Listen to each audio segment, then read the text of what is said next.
आज की डेट में बहुत सारे ऐसे लोग हैं जो ट्रेडर बनना चाहते हैं। अगर आपको ट्रेडिंग सीखनी है तो सबसे पहली चीज आती है कि आपको टेक्निकल एनालिसिस सीखनी पड़ेगी। अब टेक्निकल एनालिसिस में भी क्या जरूरी है आपको सीखना, जो आपको इमीडिएटली हेल्प कर सकता है एक प्रॉफिटेबल ट्रेडर बनने में, वो होते हैं कैंडलस्टिक पैटर्न्स। अब कैंडलस्टिक्स के ऊपर अगर आपको डिटेल में ट्रेनिंग चाहिए थी तो मैं आपको ये बताना चाहूंगा कि आप बिल्कुल सही एपिसोड पर आ गए हो, बिल्कुल सही वीडियो पर आ गए हो।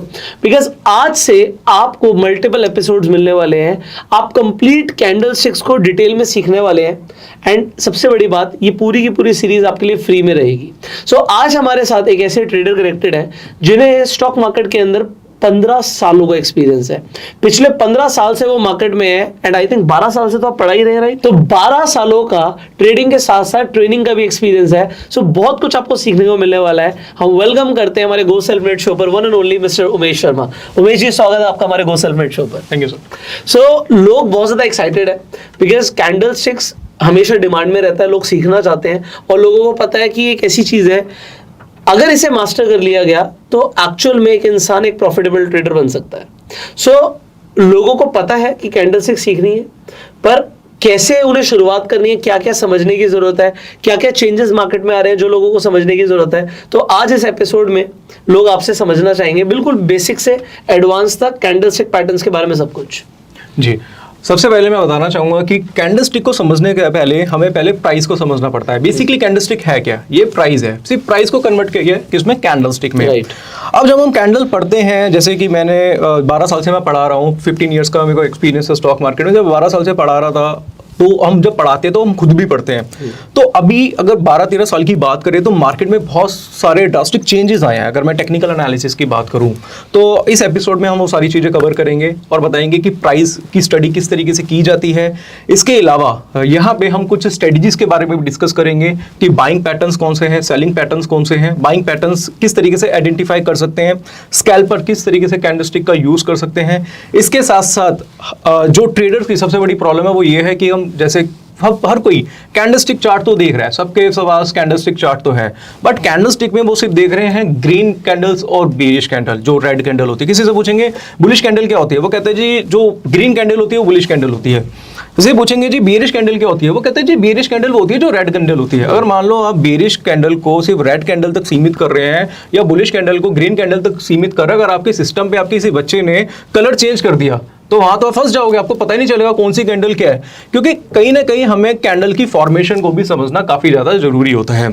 तो आज की इस एपिसोड में सबसे पहले हम स्टार्ट करेंगे कैंडलस्टिक के बारे में। उससे पहले मैं टेक्निकल एनालिसिस की कुछ ऐसी बारीकियां हैं डिस्कस करना चाहूंगा। वो ये है कि टेक्निकल एनालिसिस कोई रॉकेट साइंस नहीं है, ये बेसिकली आर्ट है, ये स्किल बेस्ड वर्क है। जितना अच्छा आपका स्किल होगा, जितना आपका प्यार होगा टेक्निकल एनालिसिस से रिलेटेड, तो उतनी ही आपकी जो क्लैरिटी होगी टेक्निकल एनालिसिस से रिलेटेड वो इंप्रूव होगी और आप एक प्रॉफिटेबल ट्रेडर बन सकते हैं। एग्जांपल के तौर पे जब हम प्राइस को पढ़ते हैं तो प्राइस को कहीं ना कहीं आपको फील करना पड़ता है। जब तक आप प्राइस को फील नहीं करेंगे तब तक आप एक अच्छे टेक्निकल एनालिस्ट नहीं बन सकते। अब देखो, सबसे बड़ी बात क्या, हम किसी स्टॉक की बात करते हैं, हम यहाँ पे देखते हैं कि अदानी पोर्ट है।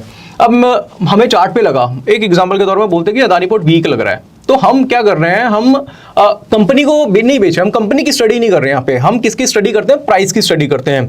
अदानी पोर्ट एक कंपनी है, ठीक है। हम कंपनी की जब हम स्टडी करते हैं तो बेसिकली हमें फंडामेंटल एनालिसिस की जरूरत पड़ती है। हम प्राइस की स्टडी कर रहे हैं, हम देख रहे हैं कि यहाँ पे इसका प्राइस 715 है, तो ये 715 से 720 जाएगा या 710 रुपए आएगा। उसके लिए हमें कहीं ना कहीं टेक्निकल एनालिसिस की जरूरत पड़ती है। तो टेक्निकल एनालिसिस हेल्प करता है स्विंग ट्रेडिंग में। आप BTST STPT ट्रेड करते हैं, उसके लिए काफी हेल्प करेगा। इसके साथ साथ अगर आप पोजिशनल ट्रेडर भी हैं तो काफी लोग बोलते हैं कि पोजिशनल ट्रेडिंग के लिए क्या टेक्निकल एनालिसिस की रिक्वायरमेंट होती है? एक्चुअल में जरूर होती है। उसके लिए आपको कुछ ना कुछ टाइम फ्रेम चेंज करने पड़ते हैं। तो यहाँ पे मैं स्टार्ट करूंगा कैंडलस्टिक के साथ, बताऊंगा कैंडलस्टिक क्या होती है, उसकी फॉर्मेशन किस तरीके से होती है, और फिर हम कवर करेंगे बाइंग पैटर्न्स के बारे में। कुछ ऐसे बाइंग कैंडलस्टिक पैटर्न है जिसके बारे में मैं लॉजिक के साथ बताऊंगा और ऐसे कुछ लॉजिक्स बताऊंगा जो आपको किसी और चैनल पे देखने के लिए नहीं मिलेंगे। तो इस वीडियो को आप पूरा देखिएगा। इस वीडियो में हम समझेंगे कैंडलस्टिक के बारे में, कैंडलस्टिक की साइकोलॉजी के बारे में, कैंडलस्टिक की फॉर्मेशन के बारे में और कैंडलस्टिक से किस तरीके से ट्रेड बनाया जाता है उसके बारे में। बट उसके लिए आपको बेसिक को समझना काफी ज्यादा जरूरी है। जब तक आपका ना बेसिक क्लियर नहीं होगा तब तक आप एक अच्छे एनालिस्ट या फिर कोई भी आप काम कर रहे हैं, आप कोई स्पोर्ट्स खेल रहे हैं, उसके लिए भी आपको आपके बेसिक्स क्लियर बहुत ज्यादा होने चाहिए, बहुत क्लियर होने चाहिए। तो यहाँ पे सबसे पहले हम समझेंगे types of formation of candlestick pattern. जैसे आपको इसके बारे में पता होगा कि बेसिकली कैंडल होती है, एक बुलिश कैंडल होती है, एक बेरिश कैंडल होती है। बट यहीं पे अगर हम बुलिश कैंडल और बेरिश कैंडल को समझे कि बुलिश कैंडल बुलिश क्यों होती है, रीजन क्या है उसका, रीजन जानने की कोशिश करें तो ज्यादा बेटर रहता है। आप हमारी वीडियो देख रहे हैं, क्यों देख रहे हैं, क्या रीजन है? आप चाहते हैं कि भाई मैं वीडियो देख रहा हूं, मैं टेक्निकल एनालिसिस सीखूं, मैं ट्रेडिंग करूं, उसके बाद मैं पैसा कमाऊंगा। तो हर चीज का एक रीजन होता है। तो बुलिश कैंडल और बेरिश कैंडल का भी एक रीजन होता है। अब जैसे देख रहे हैं ये क्या होता है, एक बॉडी होती है। अगर हम बुलिश कैंडल की देखें तो ये हो गई एक बॉडी, ये हो गया जी इसका हाई, ये हो गया इसका लो। बट इसको आपको समझना पड़ेगा कि ये बुलिश कैंडल बुलिश क्यों है, क्या रीजन है उसका, हम यहाँ पे समझते हैं। मान लो किसी स्टॉक की या फिर किसी की भी ओपनिंग, किसी कैंडल की ओपनिंग 400 पे होती है और उसकी क्लोजिंग होती है 405 पे। तो 405 हायर देन 400, तो ये कौन सी कैंडल हो गई, बुलिश। इसी तरीके से अगर हम देखते हैं बेरिश कैंडल है, उसकी ओपनिंग हुई है 400 पे और उसकी क्लोजिंग हुई है 398 पे, 398 लोअर देन 400, तो ये कैंडल कौन सी हो गई, बेरिश कैंडल हो गई। इसमें हाई और लो इतना ज्यादा मैटर नहीं करता। ये जो बुलिश और बेरिश कैंडल है वो डिपेंड करता है आपकी क्लोजिंग पे। अगर क्लोजिंग या आप कोई भी टाइम फ्रेम का चार्ट देखें, आप 5 मिनट का चार्ट देखें, 10 मिनट का चार्ट देखें, काफी लोग कंफ्यूज ये भी होते हैं, वो कहते हैं जी मैं आवरली चार्ट देख रहा था, आवरली चार्ट पे तो जी बुलिश कैंडल थी, मैंने 5 मिनट का चार्ट देखा तो उसमें बेरिश कैंडल थी। इसका रीजन क्या है? उसका रीजन ये है कि अगर आप 5 मिनट्स का चार्ट देख रहे हैं तो उसमें क्या है, आपको देखना पड़ेगा कि उसकी ओपनिंग क्या है और उसके बाद उसकी क्लोजिंग क्या है। क्लोजिंग हमेशा मैटर करती है। और इसी तरीके से क्लोजिंग आप बेरिश कैंडल में भी देख सकते हैं। तो हाई और लो का इतना ज्यादा मतलब उसमें नहीं होता। तो आशा करूंगा कि समझ गए होंगे कि बुलिश कैंडल और बेरिश कैंडल क्यों होती है। इसको आइडेंटिफाई करने के लिए आपको कहीं ना कहीं क्लोजिंग को समझना पड़ता है। अब इसके बाद हम आते हैं और आगे वाली स्लाइड पे जाएंगे और कुछ बुलिश कैंडलस्टिक पैटर्न है जिसके बारे में समझेंगे। जैसे कि देख रहे हैं bullish engulfing double candlestick pattern होता है, बुलिश हैरामी कैंडलस्टिक पैटर्न, हैमर, इनके बारे में आपने सुना होगा। बट आज इस वीडियो में जिस तरीके से मैं बताऊंगा आपको, इसके जो लॉजिक बताऊंगा, इसको बिल्कुल ध्यान से समझ लेना। वीडियो को अंत तक जरूर देखेगा और मैं इस बात की गारंटी दे रहा हूं कि अगर आप वीडियो को अंत तक देखेंगे तो उसमें आपका जो टेक्निकल एनालिसिस है और आपके जो ट्रेडिंग स्किल्स है उसमें काफी इंप्रूवमेंट देखने को मिलेगा। इन्वर्टेड हैमर, रीजन क्या है, रीजन के साथ बताऊंगा। इसके साथ साथ treasure bottom, piercing pattern, morning star, सबकी एक अलग अलग साइकोलॉजी है और हम इसकी साइकोलॉजी को बिल्कुल अच्छी तरीके से समझेंगे। अब हम आते हैं डायरेक्टली बेसिक से और सबसे पहले समझते हैं कैंडलस्टिक पैटर्न के बारे में। मैं स्टार्ट करूंगा हैमर के साथ, मैं बताऊंगा हैमर बनने का कारण क्या है और हैमर को आइडेंटिफाई किस जगह पे किया जाता है। क्योंकि काफी लोगों को कंफ्यूजन है कि सर हैमर के बारे में तो मैंने पढ़ा हुआ है, मैंने किसी किताब में पढ़ा हुआ है, मैंने वही कोई वीडियो से देखा था, मैंने कोई सेमिनार अटेंड किया था, बट मैं आज तक कंफ्यूज है कि ऐसा कौन सा हैमर है, किस जगह पे देखना है जहां पे वो अच्छा काम करेगा। देखो एक चीज है, अगर आप बुक्स पढ़ना अच्छी बात है, ठीक है। जो अगर मैं बोलूँ कि अगर आप टेक्निकल एनालिसिस बुक पढ़ के सीख सकते हो तो मैं बोलूंगा कि मुझे लग रहा है कि थोड़ा सा मुश्किल होगा, क्योंकि बुक में लिखी हुई चीजें वो बहुत पुरानी हो चुकी हैं। ठीक है, जैसे मैं बोलूँगा अगर आपको स्विमिंग सीखनी है तो क्या बुक पढ़ के स्विमिंग कर सकते हो? पॉसिबल नहीं है। आपको पानी में उतरना पड़ेगा, आपको फील करना पड़ेगा कि नाक में पानी जाता है तो कैसा लगता है। इसी तरीके से कैंडलस्टिक पैटर्न है। तो हम शुरुआत करेंगे और सबसे पहले हम बेसिक से कवर करेंगे कैंडलस्टिक होता क्या है। तो सबसे पहले हम देखते हैं कि हम कैंडलस्टिक पैटर्न को समझने के लिए सबसे पहले इसके लॉजिक्स को समझते हैं। अब मान लो कि एक स्टॉक है, अब वो स्टॉक चल रहा है जी 200 के आसपास, 200 रुपए की इसकी कीमत है, अभी वो टॉप पे चल रहा है। आपको कहीं से न्यूज आ गई कि भाई ये 200 रुपए का स्टॉक है, 220 रुपए तक जा सकता है, 240 तक जा सकता है, 250 तक जा सकता है, इसका रेजिस्टेंस ब्रेक हो गया, फंडामेंटल इसका बहुत अच्छा है। अब सबसे पहले हमने इसके ट्रेंड आइडेंटिफिकेशन कैसे की जाती है उसको समझेंगे। 200 का स्टॉक है, अब आपने देखा कि यार स्टॉक तो बहुत अच्छा लग रहा है अपने हाई पे, तो मैं क्या करता हूँ इसको बाय कर लेता हूँ। आपने बाय करा, कोई भी XYZ आपको कोई भी रीजन हो सकता है। अब क्या हुआ, आपने बाय करा तो भाई कोई ना कोई होगा जो उसे सेल करेगा। अगर सेलर की सप्लाई ज्यादा होगी बायर से तो क्या होगा, मार्केट थोड़ा सा फॉल होगा। हम इसके लिए बताएं डिमांड और सप्लाई को भी समझेंगे, वो आने वाली वीडियोस में मैं समझाऊंगा आपको। अब स्टॉक की कीमत आ गई जी 195। अब आपने कहा 195 आ गया। अब सबसे ज्यादा लोग क्या करते हैं, लॉस में एवरेजिंग करते हैं। ज्यादातर रिटेल ट्रेडर की प्रॉब्लम ये है, वो लॉस बुक नहीं करना चाहता। वो कहता है जी मैं लॉस बुक क्यों करूं, मैं तो लॉस बुक करने ही नहीं आया, मैं तो प्रॉफिट करने आया, पैसा बहुत है मेरे पास, कोई दिक्कत नहीं है, नीचे आएगा कोई नहीं, और खरीदेंगे, कभी तो बढ़ेगा, अच्छा स्टॉक है, जीरो थोड़ी ना हो जाएगा। लोगों की सोच ये है, कोई बात नहीं। जैसे स्टॉक नीचे आया उन्होंने फिर से क्या करा, बाय करा, किसी ने यहाँ पे सेल कर दिया, स्टॉक आ गया जी 190, वो फिर यहाँ पे बाय करता है, कोई भी एक्स्ट्रा रीजन है। किसी ने सेल कर दिया, इसी तरीके से मार्केट आ गया जी 180। अब जब 180 आया तो क्या हुआ, ये कौन सा ट्रेंड है, ये डाउन ट्रेंड है। डाउन ट्रेंड में क्या हुआ, रिटेलर बाय कर रहे हैं, बिग प्लेयर यहाँ पे क्या कर रहा है, सेल पोजीशन बना रहा है, स्टॉक आ गई 180। अब यहाँ पे तो आपका कॉन्फिडेंस लेवल बिल्कुल हाई था, आप बिल्कुल मोटिवेटेड थे, क्योंकि मेरे हिसाब से सबसे ज़्यादा जो मार्केट की बात करें, सबसे ज़्यादा जो मोटिवेशन होता है वो आपका पैसा होता है। अब पैसा ही लूज हो गया, आपका मोटिवेशन गायब। क्या हुआ, अब फिर फोन करके पूछो किसी से, अब इस स्टॉक का क्या होगा, मैंने 200 रुपए का ले रखा है, इतने स्टॉक है, मुझे इतना नुकसान हो रहा है। अब क्या हुआ, जब ये स्टॉक 180 तक आया तो जो एनालिस्ट या कोई भी बोल रहा था ये स्टॉक बहुत अच्छा है, 180 पे आके वो बोलेगा ये स्टॉक बहुत बेकार है। अब ये स्टॉक है ना 180 रुपए से 150 रुपए आ जाएगा, जो स्टॉक जो वो से 250 रुपए बोल रहा था। अब आपने बोला ये तो 150 तक आ जाएगा, और मार्केट भी क्या है, डाउन ट्रेंड में चल रहा है। अब यहाँ पे हम हैमर को समझेंगे कि हैमर किस तरीके से काम करेगा। हैमर का एक लॉजिक होता है, हर चीज का एक रीजन है, जो मैंने आपको थोड़ी देर पहले बताया था। अब क्या हुआ, इसको बिल्कुल समझेंगे। मार्केट यहाँ पे ओपन होगा, अब मान के चलिए 180 पे मार्केट ओपन हुआ। अब 180 पे मार्केट ओपन हुआ और हम देख रहे हैं जी आवरली कैंडल, आवरली चार्ट देख रहे हैं मान के चलिए, और अभी टाइम हो रहा है 12:15। अब आवरली चार्ट देख रहे हैं तो क्या होगा, इसकी क्लोजिंग कितने बजे होगी, 1:15 पे। अब 12:15 पे कैंडल ओपन हुई और एकदम से मार्केट नीचे आया, लो बना दिया जिसने 175। अभी क्लोजिंग कितने बजे होनी है इसकी, 1:15 पे। अभी क्लोजिंग हुई नहीं है, मान के चलो जी अभी हो रहा है 12:30 या 12:45 का टाइम हो रहा है, मार्केट 175 आ गया। अब यहां पे इस जगह पे जितने भी बायर हैं जो ट्रैप थे, जिनको नुकसान हो रहा था, वो कहीं ना कहीं तो अपनी पोजीशन एग्जिट करेंगे। अब वो एग्जिट करेंगे, अब वो क्या करेंगे, यहां पे अपना इनका एसएल कटेगा या जो भी है, वो बाय से क्या करेंगे, सेल करेंगे। सबने क्या करा, अपनी पोजीशन को सेल करा, अपना लॉस बुक करा। अब मैं आपसे पूछूं, एक क्वेश्चन करूं कि मैं आप ही से पूछता हूं एक चीज, कि वो सेल किससे करेंगे, सेल किसको करेंगे, वो कोई बायर होगा, कोई बायर होगा। अब वो बायर कौन होगा, वो बायर होगा वो आदमी जिसने यहाँ पे सेल किया था, क्योंकि वो उसे घर थोड़ा लेके जाएगा, वो मार्केट में बेचा, मार्केट में ही खरीदेगा, तो वो क्या करेगा, यहाँ पे बाय करेगा।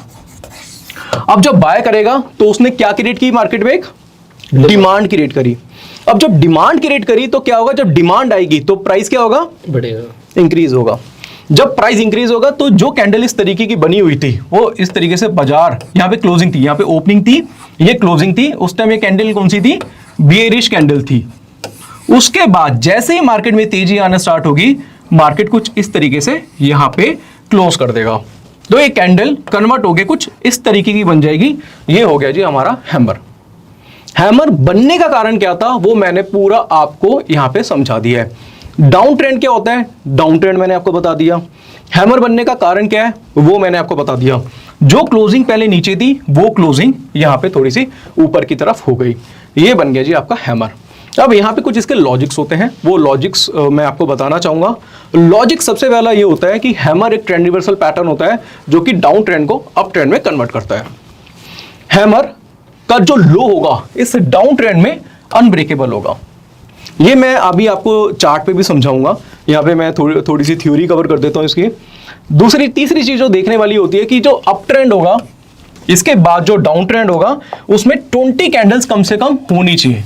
वो 20 कैंडल्स का फॉर्मूला क्या है वो भी मैं आपको आगे बताऊंगा, उसका रीजन क्या है। ये 20 कैंडल्स ही मैं क्यों कह रहा हूँ, क्योंकि जो हमारा एक्सपीरियंस है 12-13 साल का, 15 साल का जो एक्सपीरियंस है टेक्निकल एनालिसिस करते हुए, उसमें बेसिकली क्या है, जो हमने बैक टेस्ट बहुत करा है, तो हमने बैक टेस्टिंग में देखा कि जब भी 20 कैंडल्स या मोर देन 20 कैंडल्स होती है, उसके बाद जब कैंडलस्टिक पैटर्न बनता है तो उसकी सक्सेस होने के चांसेस होते हैं वो बहुत ज्यादा बढ़ जाते हैं।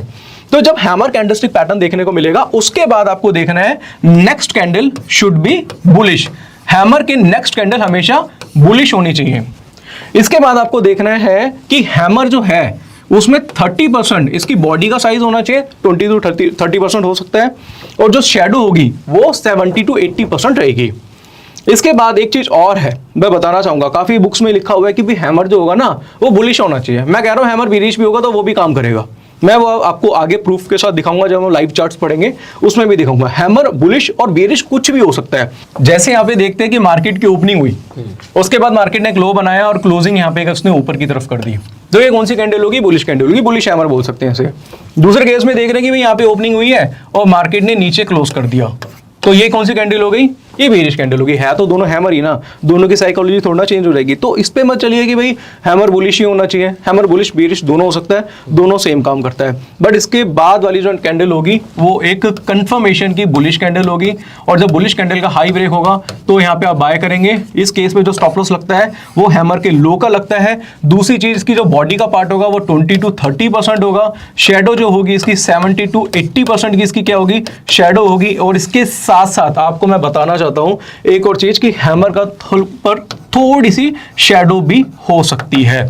और अगर आपको ये हैमर आपको आपके चार्ट पे देखने को मिल जाता है बॉटम पे, उसमें सब आपको 20 कैंडल्स देखनी है, उसके बाद देखना ये हैमर की जो एक्यूरेसी है, मैं आपको आगे वाले टाइम पे दिखाऊंगा, चार्ट पे दिखाऊंगा, इसकी एक्यूरेसी 70 to 80% की है। तो मैं अब चार्ट पे चलते हैं और लोगों को दिखाते हैं एग्जैक्टली। जी बिल्कुल, चार्ट पे दिखाएंगे, क्योंकि देखिए क्या होता है कि हम जो भी थ्योरी पढ़ रहे हैं, थ्योरी का पढ़ने का फायदा नहीं है जब तक हम चार्ट पे नहीं जाएंगे, क्योंकि चार्ट पे ही हमको सब कुछ चीजें सीखनी है। अब आ चुके हम चार्ट पे, अब हम सारी चीजें चार्ट पे ही समझेंगे। अब यहाँ पे हम आवरली चार्ट भी ले सकते हैं, हम 30 मिनट का भी चार्ट ले सकते हैं, और जो स्कैल्पर्स हैं वो स्मॉलर टाइम फ्रेम का भी चार्ट ले सकते हैं। तो हम यहाँ पे हैमर को जो आइडेंटिफाई करके बताएंगे, जो हम ढूंढेंगे बुरी तरीके से, वो हम हर टाइम फ्रेम पे ढूंढेंगे, ताकि जो ट्रेडर्स हैं जो स्मॉलर टाइम फ्रेम में काम करते हैं, बड़े टाइम फ्रेम में काम करते हैं, पोजिशनल पे काम करना पसंद करते हैं, तीनों को उससे बेनिफिट देखने को मिलेगा। तो ये निफ्टी का चार्ट है, यहाँ पे मैं टाइम फ्रेम चूज कर लेता हूँ। मैं सबसे पहले 5 मिनट का चार्ट यूज करता हूँ। अब 5 मिनट का चार्ट यूज करता हूँ तो हर 5 मिनट में, यानी कि हम कैंडल स्टिक की बात करें, हर 5 मिनट में एक नई कैंडल बनती है। तो इसको हम समझेंगे, और यहाँ पे हम थोड़ी सी इसकी बैक टेस्टिंग भी करेंगे। जैसे यहाँ पे अब हम देखेंगे कि एक हैमर देखने को मिला। ये क्या मिला, एक हैमर देखने को मिला। हैमर क्या होता है, एक ट्रेंड रिवर्सल पैटर्न होता है जो कि डाउन ट्रेंड को अप ट्रेंड में कन्वर्ट करता है। दूसरा, आपने देखा कि प्रॉपर एक डाउन ट्रेंड है, डाउन ट्रेंड के बाद एक पिक्चर परफेक्ट आपको यहाँ पे एक हैमर देखने को मिला। हैमर आपने देखने को मिला, उसके बाद एक बुलिश कैंडल देखने को मिली, और जैसी इस बुलिश कैंडल का हाई ब्रेक हुआ तो हम यहाँ पे अपनी पोजीशन बाय करके चलते हैं, और हैमर के लो का यहाँ पे स्टॉप लॉस लगाते हैं। इस पूरे डाउन ट्रेंड को इस छोटे से हैमर ने डाउन ट्रेंड को अप ट्रेंड में कन्वर्ट कर दिया। अब यहाँ पे सबसे बड़ी कंफ्यूजन क्या होती है लोगों को, वो मैं आपको बताना चाहूंगा। वो ये है कि जैसे कि आप चार्ट पे देख रहे हैं, ये चार्ट पे आप देखेंगे कि ये भी एक हैमर देखने को मिला है, राइट। अब आप बोलेंगे सर ये भी तो हैमर देखने को मिला है, बट इस हैमर के बाद मार्केट क्यों गिरा, इस हैमर के बाद ही मार्केट क्यों बढ़ा। तो हम अब यहाँ पे अपने लॉजिक्स देखेंगे। हमने क्या बताया था, हैमर एक ट्रेंड रिवर्सल पैटर्न है, डाउन ट्रेंड के लिए इसमें 20 कैंडल्स होनी चाहिए। हैमर में 30-70 का रेशियो होना चाहिए, 30% 20% बॉडी का पार्ट, 70% शैडो का पार्ट। हैमर की नेक्स्ट कैंडल क्या होनी चाहिए, बुलिश कैंडल होनी चाहिए। बट यहाँ पे आप क्या देख रहे हैं, कौन सी कैंडल है, यहाँ पे नेक्स्ट कैंडल कौन सी है, बेरिश कैंडल है। इसके बाद बुलिश कैंडल का हाई ब्रेक होगा तो आप बाय करेंगे, बट इसमें ऐसा कुछ भी देखने को नहीं मिला। इस वजह से लोग क्या करते हैं, हमने तो हैमर देखा था, हैमर के हाई पे हमने बाय करा, बट हमारा स्टॉप लॉस कट गया। बट अगर आप उसकी जगह ये हैमर चूज करते, हैमर के बाद बुलिश कैंडल देखते, और उसके बाद क्या कर सकते थे, आप प्रॉफिट राइडिंग भी यहाँ पे कर सकते थे। मैं कुछ और एग्जाम्पल इसके देना चाहूंगा आपको, यहाँ पे हम इसे समझते हैं। अब हम यहाँ पे देख रहे हैं एक हैमर हमें देखने को मिला, और ये हैमर कौन सा है, बेरिश हैमर है। बट अगर हम बात करें तो इसमें जैसे 70-30 का रेशियो मैंने बताया था, तो इसमें जो रेशियो बनेगा वो कुछ 60-40 का रेशियो देखने को मिल जाएगा। यहाँ पे कोई भी चीज़ हमें स्केल लेके नापनी नहीं है, हमें पहले क्या प्राइस को फील करना है, हैमर को समझना है, रीजन क्या था इस हैमर की फॉर्मेशन का वो समझना है। और दूसरी चीज जो हमें देखनी है कि नेक्स्ट कैंडल क्या थी हैमर के, वो एक बुलिश कैंडल थी। बुलिश कैंडल का जब हाई ब्रेक हुआ, जब हमने लास्ट जो कैंडल देखी थी, हैमर देखा था, उसमें एक शार्प तेजी देखने को मिली थी। बट यहाँ पे क्या है, बाजार ने क्या है, कंसोलिडेट भी किया है। तो हमें हमेशा ये नहीं देखना कि हमें कोई भी कैंडलस्टिक पैटर्न मिला तो हम देखेंगे उसके बाद एक शार्प तेजी ही देखने को मिलेगी, ऐसा नहीं है। बाजार कंसोलिडेट भी करता है, आपका थोड़ा पेशेंस भी टेस्ट करता है। इसी तरीके से आपको क्या करना है, सारे हैमर्स की जितने भी हैमर कैंडलस्टिक पैटर्न देखने को मिले, अभी तो हमने हैमर ही पढ़ाया है, उसकी आपको कहीं ना कहीं क्या करनी है, बैक टेस्टिंग करनी है। और बैक टेस्टिंग पे आप ये देखेंगे, कई बार तो आपको एक शार्प तेजी देखने को मिलेगी, कई बार मार्केट बहुत कंसोलिडेट करता है, और इसकी जो एक्यूरेसी होती है अगर हम देखेंगे वो कुछ 70% के आसपास होती है। तो 10 ट्रेड अगर आप बनाते हैं तो एटलीस्ट आपको 70% की एक्यूरेसी तो मिलेगी। और कई बार बाजार के आपका पेशेंस भी टेस्ट करता है, तो आपको उससे घबराना नहीं है, क्योंकि जब आप मार्केट में काम करते हैं तो मार्केट आपका पेशेंस टेस्ट करता है। अब यहाँ पे तो हमने हैमर पढ़ा 5 मिनट्स के चार्ट पे कि स्कैल्पर्स को किस तरीके से हेल्प मिल सकती है, बट यहीं पे अगर हम हैमर को पढ़े बड़े टाइम फ्रेम पे, हम डेली का चार्ट यहाँ पे देखें, क्योंकि ऐसा नहीं है कि हमें सिर्फ स्कैल्पिंग ही करनी है, हमें कोई ऐसी पोजीशन भी बनानी है जो हम थोड़ा सा होल्ड करके चले। तो उस केस में हम हैमर पढ़ेंगे और हैमर में हम निफ्टी का चार्ट देखते हैं और निफ्टी के चार्ट में देखें, अभी देखेंगे आपको कुछ टाइम पहले आपको देखने को मिला था कि निफ्टी ने लो बनाया था कुछ 16,800 के आसपास का, 820 के आसपास का एक लो बना था। आप जानना चाहेंगे कि वहां से तेजी का कारण क्या था? वो मैं आपको बताना चाहूंगा। उसका सबसे बड़ा कारण क्या था? हैमर। अब यहाँ पे हम समझेंगे इसे। अब देखेंगे कि ये कौन सा ट्रेंड था? Down trend. मार्केट में एक फॉल देखने को मिला। फॉल के बाद आप ये देख रहे होंगे कि एक हैमर कैंडलस्टिक पैटर्न देखने को मिला। Picture perfect, picture perfect. Bearish hammer है। एक और चीज दिखेगा, ये कोई बुलिश हैमर नहीं है, बेरिश हैमर है। दूसरी बात, इसमें नेक्स्ट कैंडल क्या थी? बुलिश थी। बुलिश का हाई कटा। बुलिश का हाई कटने के बाद क्या हुआ? शार्प तेजी देखने को नहीं मिली, मार्केट में फॉल देखने को मिला। बट जैसे कि मैंने आपको बताया था कि हैमर का जो स्टॉप लॉस होता है वो हैमर का लो का होता है, तो यहाँ पे हैमर के लो का हम यहाँ पे क्या लेते हैं? एसएल लेते हैं। मार्केट में गिरावट देखने को मिली, बट गिरावट के साथ ये एसएल ट्रिगर नहीं हुआ। मार्केट ने आपका पेशेंस टेस्ट करा। 1 2 3 4 5 6 7 दिन, 7 डेज मार्केट एक रेंज में चलता रहा। आपको लगा आज मेरा एसएल गया, आज मेरा एसएल गया, आज मेरा एसएल गया। जिसने अगर कॉल ऑप्शन बाय किया होगा उसको तो थीटा भी टिके हुआ होगा। बट उसके बाद जब तेजी देखने को मिली तो यहाँ पे देखेंगे कि मार्केट सीधा सीधा यहाँ से मार्केट ने एक नया हाई बना दिया और उसके बाद जो मार्केट था 18,800 के आसपास चला गया। तो ये सबसे बड़ा कारण था। उस जो तेजी का कारण था वो क्या था? हैमर। और यहाँ पे मैं आपको बताना चाहूंगा कि अगर आपने हैमर को अच्छी तरीके से समझ लिया, लॉजिक के साथ आपने देखा कि नेक्स्ट कैंडल कौन सी है, हैमर के साइज के बारे में आपने समझा, इसके लॉजिक के साथ अगर आप काम करेंगे तो आपका जो ट्रेड है उसके सक्सेस होने के चांसेस 70 to 80% तक हो जाएंगे। राइट। सो आई थिंक आज की इस वीडियो के लिए इतना काफी आप लोगों के लिए कि आपने एक बार हैमर को समझ लिया, बिकॉज एक हैमर एक पावरफुल कैंडलस्टिक पैटर्न है और बिगनर्स के लिए इजी टू अंडरस्टैंड कैंडलस्टिक है। अब इसके साथ साथ अभी हमने बुलिश कैंडलस्टिक पैटर्न्स की बात करी तो बहुत सारे और भी हैं। अभी हमें इन्वर्टेड हैमर भी समझना है, हमें अभी हरामी पैटर्न भी समझना है। अभी नाम पे मत जाना, बहुत पावरफुल पैटर्न्स है। सो वो पैटर्न्स आपको सीखने को मिलेंगे अगले एपिसोड में। तो आई होप आपको अगले एपिसोड का वेट रहेगा। अगर आपको वेट रहेगा सो आप कॉमेंट में लिखेंगे yes we want the next episode, and channel को सब्सक्राइब कर लेंगे, बेल आइकन पर क्लिक कर देंगे जिससे आने वाली एक भी वीडियो आप मिस ना करें। सो उमेश जी का भी चैनल का लिंक आपको डिस्क्रिप्शन में मिल जाएगा। Do check out. I will see you in the next video. Till that time, you go self-made and Jai Hind.